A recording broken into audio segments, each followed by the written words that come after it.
All right, in this presentation, we're going to start seeing how the compiler turns our C code into assembly that can do math. This gets kind of interesting and a little bit fun, but also blows your mind a little bit until you get the hang of it. So let's get into it. So there's a particular instruction that I haven't told you about yet called LEAQ. It stands for Load Effective Address. And the source is designed to be some sort of memory address computation like we did last time. So it's one of these memory mode expressions that you remember follow this form. So it's going to look like this, and the computation that gets done is something like this. Now what's interesting is the compiler writers realized, oh, this is some simple math. And so we're going to see how LEAQ can actually be used to do math instead of what it's designed for. I'll show you what it was designed for as well. So we have a source, and then the destination it was designed to be a new address. So we're basically putting a new address into a different register. And so traditionally we would use this to do something like going through each element of an array by taking the pointer to the element of that array. So basically P is initially going to hold the 0th element, and then it'll hold the pointer to the first element, and then it'll hold the pointer to the second element, and so on. And so to do that, the destination is P here, and the source is a new element computation, just like we saw last time. So this is very similar to what we saw last time, where we start at the 0th element, and then we multiply 4 times the index, which is in RCX now. So this index here is in RCX. And so we multiply 4 times that plus the starting point up here. And that enables us to go to each of the elements. So 4 times 1, it would go here, 4 bytes off of the 0th one. 4 times 2, it would go here, 8 bytes off, and so on. And so this LEAQ is also a way to go through each element of an array. And that was sort of the traditional way that this got used by the compiler, and it was sort of the way that that the original instruction writers intended for it to be used. So point at every element of the array by loading an effective address into RAX. That's the idea. So now we can also use it to do some other things, though. So we could know that it's one of these address mode expressions, the source, but know that it's really computing a value, right? It's just doing some math here. And because of that, the destination could be a value rather than an address pointing to somewhere in memory.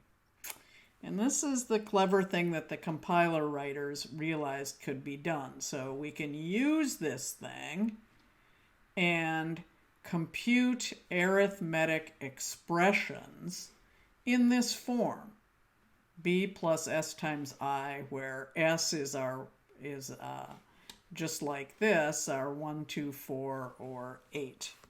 And let's kind of see how this can get done by looking at an example. So here's a small little function that simply takes in a value x and multiplies it by 12 and then returns it. And so in this case, x times 12 is the same thing as 3 times x times 4.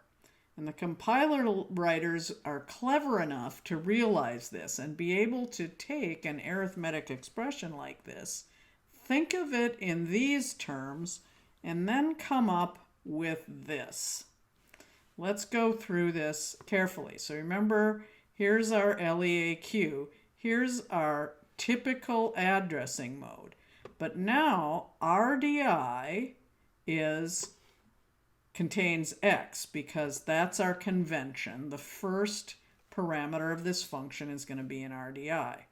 So basically now we're taking 2 times x plus x, and we're putting that into RAX. So you see, this is our source and this is our destination, and essentially we're computing 3 times x in that source and we're placing it into RAX. So RAX is being used temporarily to hold 3 times x.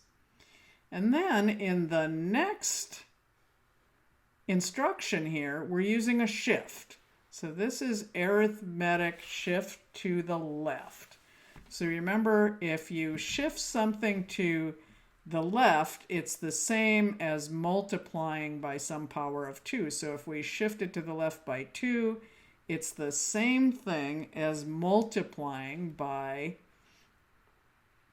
4, 2 squared, right? So here we're essentially taking what was in RAX, we're multiplying, that was 3 times x, and now we're multiplying it by 4. And the way this instruction works is that once it does the shift, which is in this case multiplying by 4, 2 to the 2, it puts it back into RAX here. So we're taking this, multiplying it by 4 by shifting it by 2, and then we're placing it back into here. And we're going to see this for several different kinds of arithmetic instructions. So just know that's the way that works, and I'll show you that again in a little while here.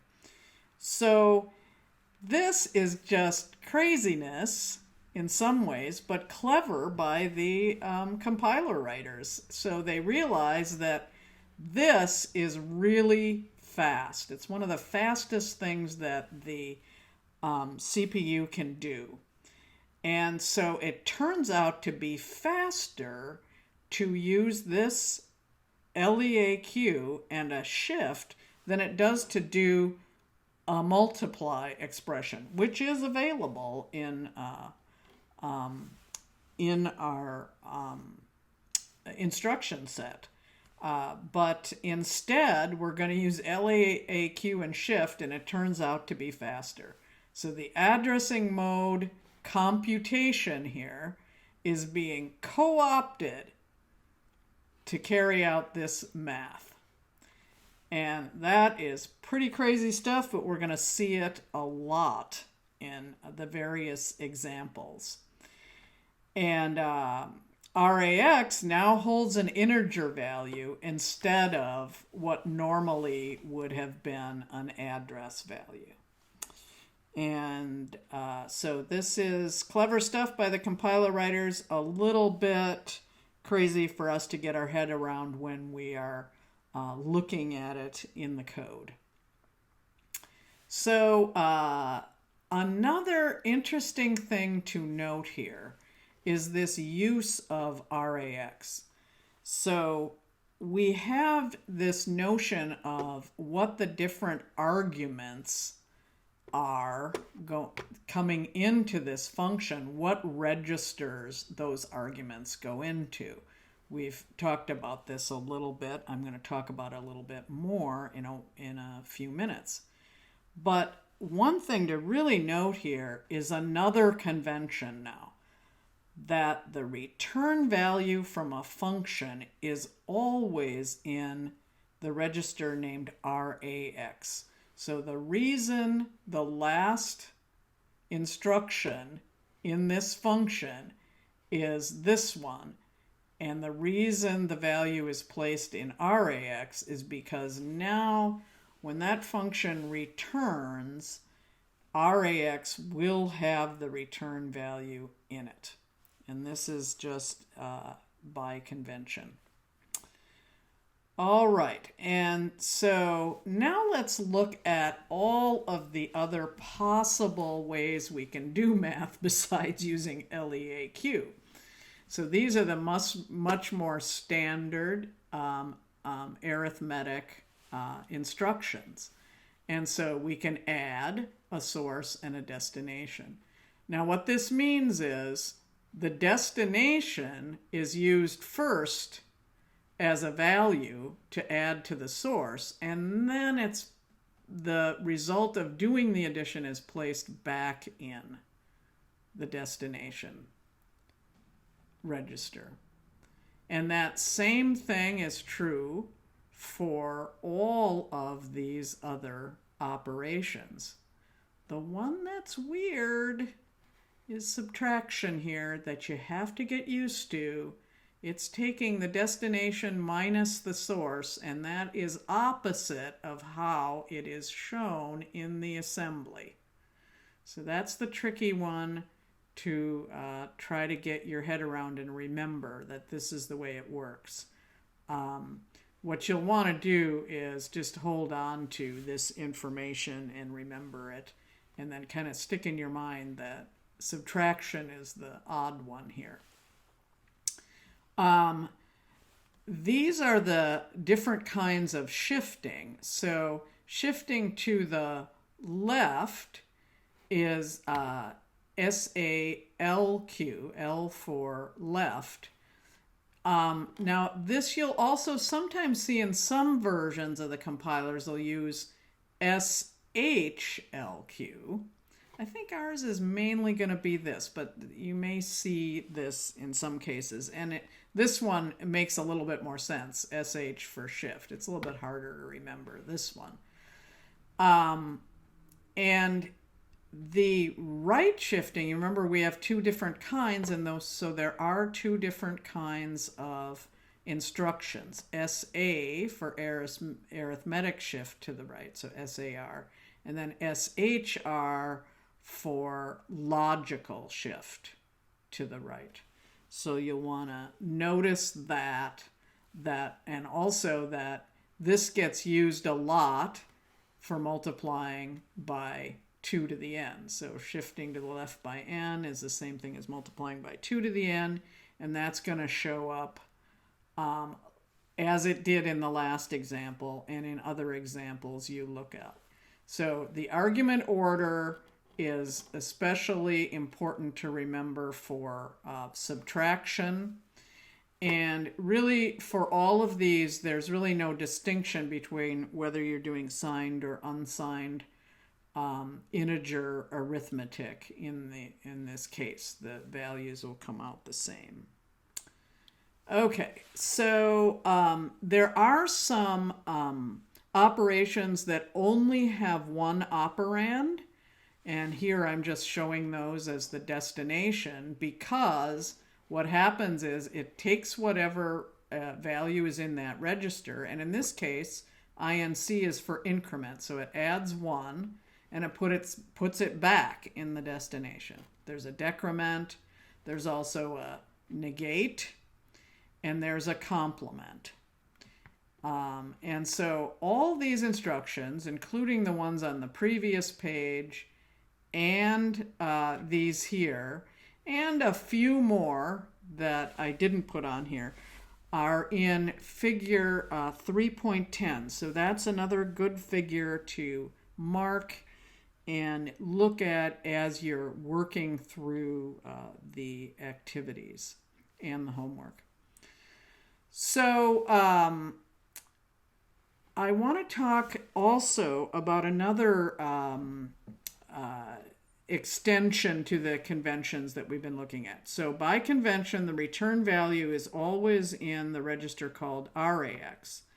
But RAX can be used for other things. So Here is just a typical assembly program. And you notice we're using RAX all along here for different reasons. And then finally, the return value is placed in RAX. So notice that too, that RAX can be used along the way for different purposes. And just at the end here, before the return statement, we need to make sure that the return value is in RAX. All right, and so in this particular case, if we had 3 input parameters, here is the order in which those input parameters are placed in the registers. So the first argument X is placed in RDI, the second one's in RSI, the third one is in RDX, and then the return value is in RAX. Now, what if we had a function like this? So it's got 6 in total parameter values. This is the most number of parameters that we can have where the arguments will go into registers. You can have more. The rest of those arguments go into something called the stack. And we're not going to get into that now. So for the moment, let's remember this convention. So in this case, if we have 6 arguments, here is where they all are placed. So in this case, I used an integer for this argument so that you could see that the register name changes here from the R to the E that matches the size of the 4-byte register, which an int is in. And then you'll notice here, argument C is a char. R8B, if you go back and look at the register table, is the single byte lowest part of the register 8. And so 8 is used now as the 5th argument, and 9 is used for the 6th argument. You'll notice here I used W because argument S is a short, and the W is for the 2-byte portion of register 9. Again, go back and refer to a table for all of the registers in order to see where these B's and W's are. And that's in your book, and also at the very end of these slides, I've got the table as well for you to be able to look at. So now here we have, okay, here it is, figure 3.2 in your book is the one you want to look at to see all these registers. Now, let's look at these. The thing that's tricky here is to try to remember this. So when you're going through and looking at assembly examples, and you might have a particular example that is actually using all of these, then you're going to need to remember where they all are, right? This ordering. Sometimes something like a mnemonic might help. So I came up with this one. Dining in a sizable duplex containing 8 or 9 others. So that's dining in a sizable duplex, and there's the X containing 8 or 9 others. Yeah, it's kind of lame, but it's something that might work for you. Here's another one that another professor came up with one time. Diane's silk dress cost $89. So Diane's silk dress costs $89. And you have to remember the I versus the X for this one, but there's a Diane in there, so hopefully that helps you with the DI. These are just little tricks. Maybe these don't float your boat and you just want to have this information on this slide available to you so you can remember them that way. So you're going to go ahead and try activity 3-arithmetic. And function M12 that I showed you earlier in this presentation is in there. And what I would like you to do again is to add comments to the assembly so that you're getting used to how it works. Writing these comments out, I find, is the way to really start understanding how the assembly is working. So do things like note which C variable is in which register. Notice in this case, some assembly will only be part of a line of code. So like that M12 that I showed you had 2 lines of assembly for 1 line of C code. You could also have some lines of C code combined into 1 line of assembly, so it can work the other way. And things get rearranged. The compiler, if there aren't any